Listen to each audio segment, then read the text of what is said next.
দুই মেয়ের বিয়ে ও সন্তানের লেখাপড়ার খরচের কথা ভেবে ২০১৯ সালে ধার করে ফার্স্ট সিকিউরিটি ইসলামী ব্যাংকে ১০ লাখ টাকার একটি এফডিআর খোলেন মনসুর আলী। কিন্তু মেয়াদ শেষ হলেও পুরো টাকা তুলতে পারছেন না এই গ্রাহক।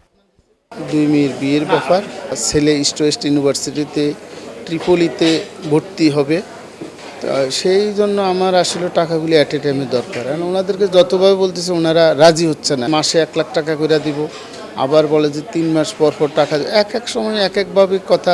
টাকা মানে গাছের ফল, গাছ পাতা জ্বাললেই পড়ে। মুস্তাক আহমেদের বাস্তবতা আরও কঠিন। ৬ মাস আগে মেয়াদ শেষ হয় তার এফডিআরের, কিন্তু টাকা দিতে পারেনি ব্যাংকটি। উল্টো নতুন করে হিসেব খোলার কথা বলা হয় একীভূতকরণ প্রক্রিয়া সামনে রেখে। ৬ মাস পরে এখন আসছি, আমার ১২ তারিখ লাস্ট ডেট, এখন কাছে টাকা দিতে পারবো না, ২ লাখ টাকা দেবো।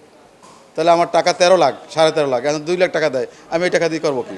গেল বছরের ২ ডিসেম্বর আর্থিক সংকটে থাকা শরিয়াহ ভিত্তিক ৫ bank first security, global, social ইসলামী ব্যাংক, এক্সিম ও ইউনিয়ন ব্যাংকে একীভূত করা হয়। সে সময় বাংলাদেশ ব্যাংক জানায় ডিসেম্বরের মধ্যেই সর্বোচ্চ ২ লাখ টাকা পাবেন গ্রাহকরা। পরে ধাপে ধাপে ফেরত দেওয়া হবে পুরো আমানত। কিন্তু সেই প্রতিশ্রুতি অনুযায়ী টাকা পাননি অনেকেই।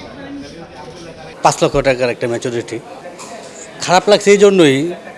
২ লক্ষ টাকা দেবে হেয়ার কাট করে, যে টাকার অবশ্যই থাকবে সেটা ৩ বছরের জন্য রাখবে, আবার এমটিআর করে, ঠিক আছে, তাও মানলাম।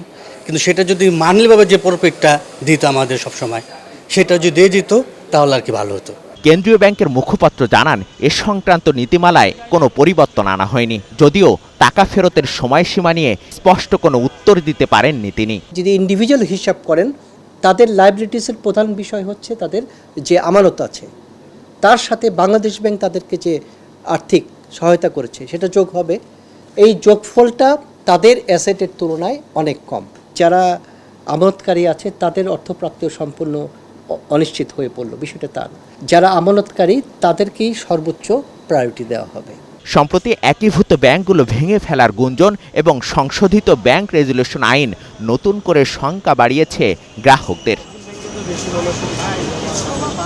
মিসবাহ হাসান, ৭১, ঢাকা।